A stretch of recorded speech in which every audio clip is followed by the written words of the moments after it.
During the boom period of video games, several manufacturers decided to throw their ring in the hat. Today, we take a look at Toshiba's turn.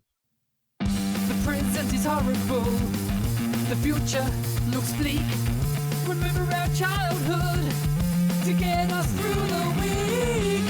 We're getting re-enthused, back to the past and the things we used. We all know that our pasts were great, escaping the things that today we hate.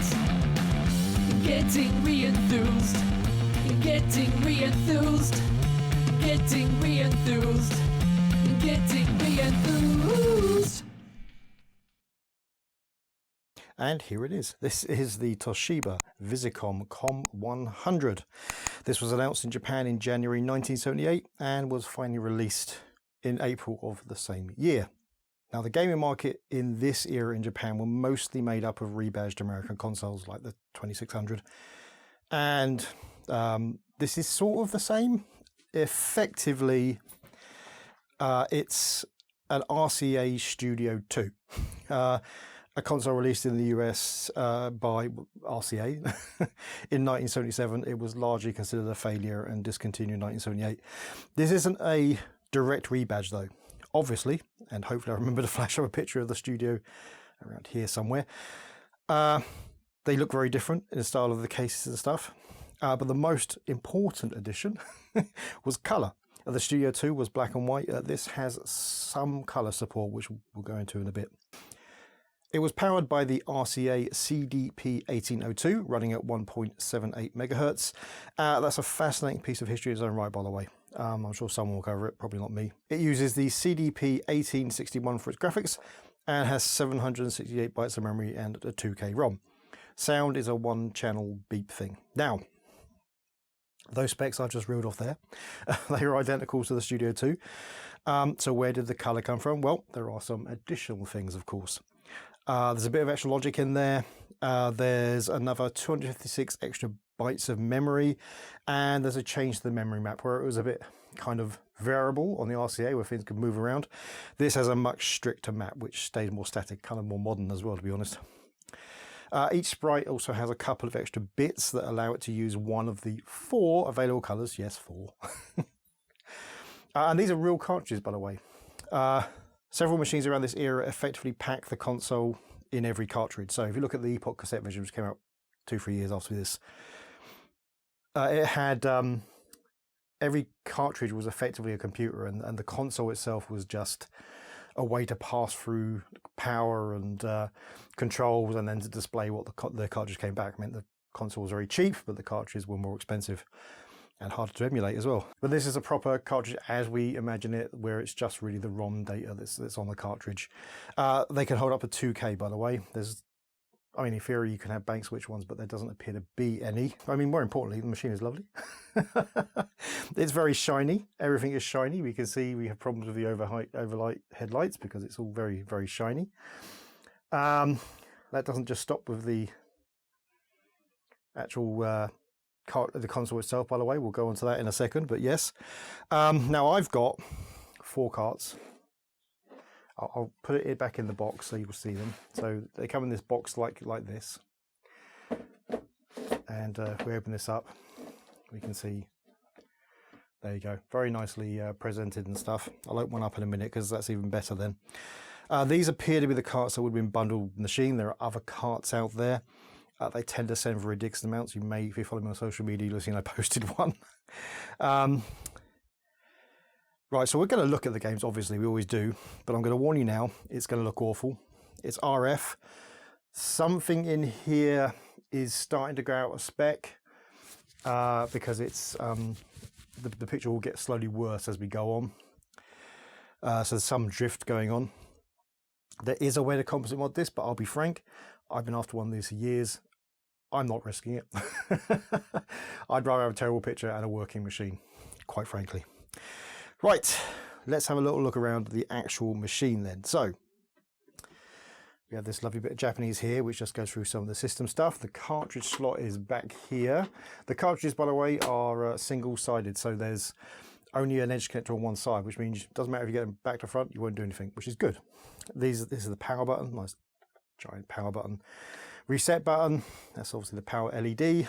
Now, two controllers. They are hardwired into the system and they kind of wrap around like that. Number pads, but we will get onto how that is dealt with. Yeah, two of them again. That's the B one over there. That's largely it. It's 9 volts. You can see back here, cartridge, the controls have just disappeared. Fixed aerial lead, Japanese style, obviously, which means you kind of have to adapt it slightly to work here in the UK. That probably doesn't help with the overall quality of the picture. And I'm using a Nintendo one that I modified to allow me to use kind of Japanese consoles that have got a different bayonet style RF cable. Okay, you can stay like that, that's fine. Yeah, nice bold lettering, I just love that. Obviously you've got to show off the fact it's got colours. This only shows 3 colours, it has 4 colours. I may have shown all 4 rather than just the standard red, green and blue. A little Toshiba logo and the model Com-100. So Visicom was going to be a thing. It didn't end up really being a thing, but this wasn't that successful, but it was also quite expensive. Right, there are joysticks. Here they are. And no, this isn't some kind of wireless system. It's on the bottom here. You can just about see that. It's basically a bunch of things that push down. And you may have already guessed how that works. They sit on top of the controller. You connect them. I'm not going to because, you know, old plastics that are slightly crunchy, and then it will just basically hit these keys to make this do things.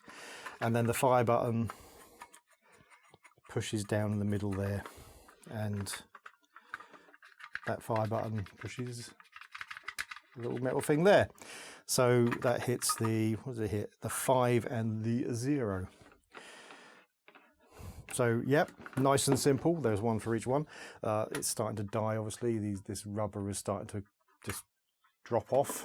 So those are not in a good way. Now then, the cartridges.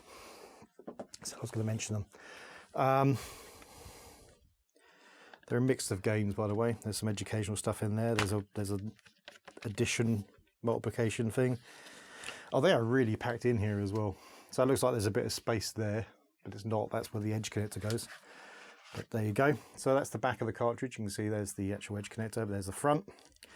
And there's blank PCB. So that's what they look like. They're very pretty, very shiny. Not just the silver, but the nice little shiny green as well. Again, nice bold lettering.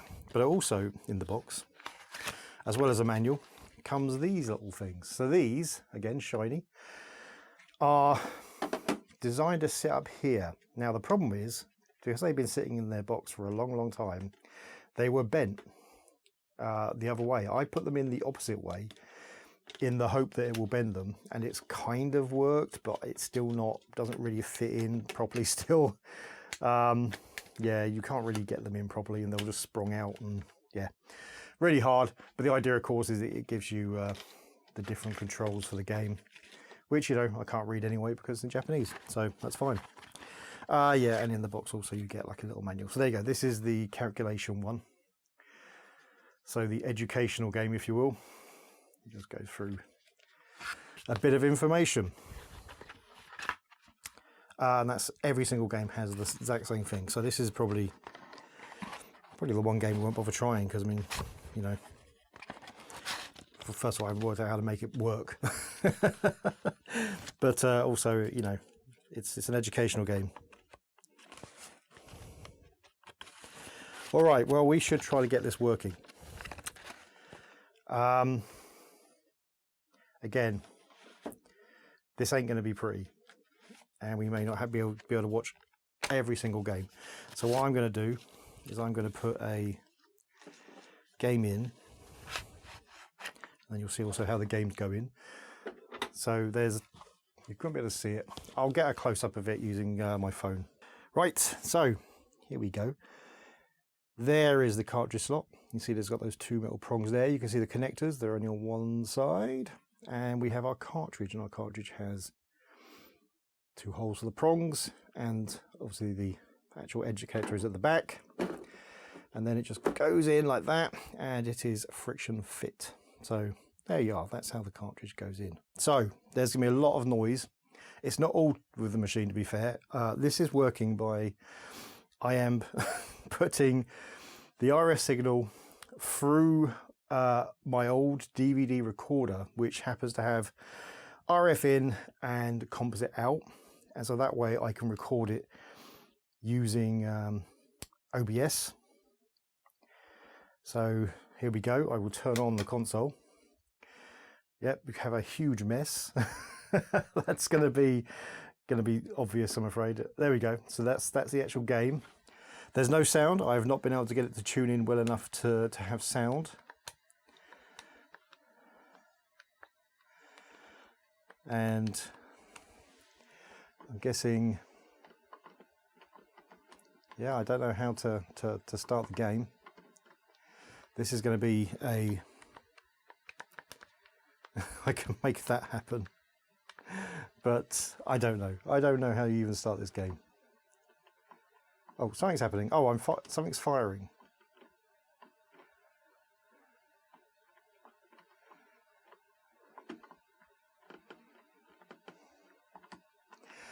I don't know.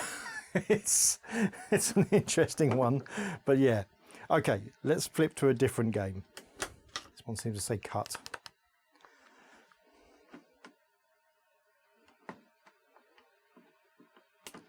And nothing else. There's a chance these games just aren't working. I mean, that's always a possibility. But the fact they do the exact same thing every time suggests that this is kind of what they're doing. Oh, okay. All right. Okay, I get it. we are playing, I guess, Pontoon.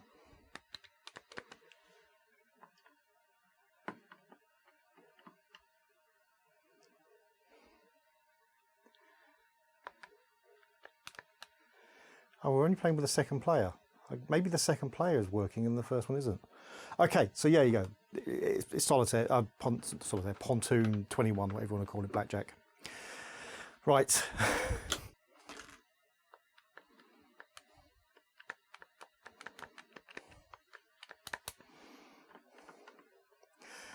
Yeah, it would appear to be only the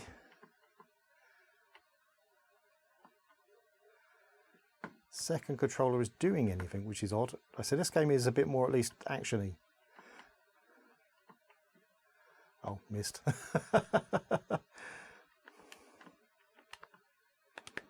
I mean, I'm assuming it's two-player because there's not really enough processing power for a computer to be in charge of anything.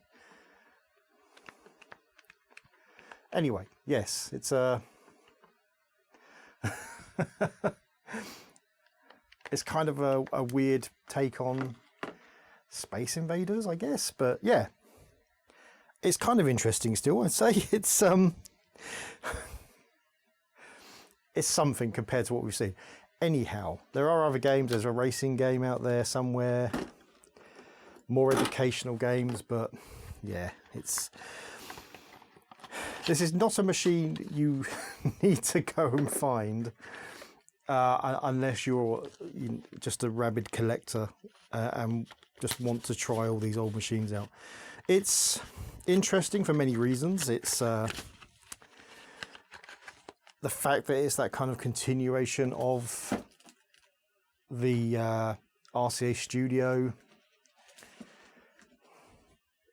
the addition of the color to it, those kind of things, that makes it interesting, I guess. But it doesn't really offer much more than many of the kind of like Pong clones that were out there at the time. And obviously not long afterwards, the Atari 2600 would just destroy everything anyway. And whilst the graphics were only maybe a slightly improved over this, the variations and variety were vastly better. But it's a lovely machine. It's definitely one that you want on your shelf, on your collecting shelf, because it just looks the part. It's kind of like retro futuristic look to it.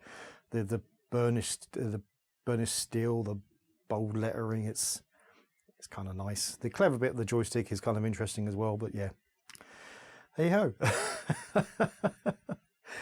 Right. Thanks for watching. If you like the video, please hit like. If you really like the video, please hit subscribe. If you didn't like the video or you have something else to say, then please leave it in the comments below. See you next time.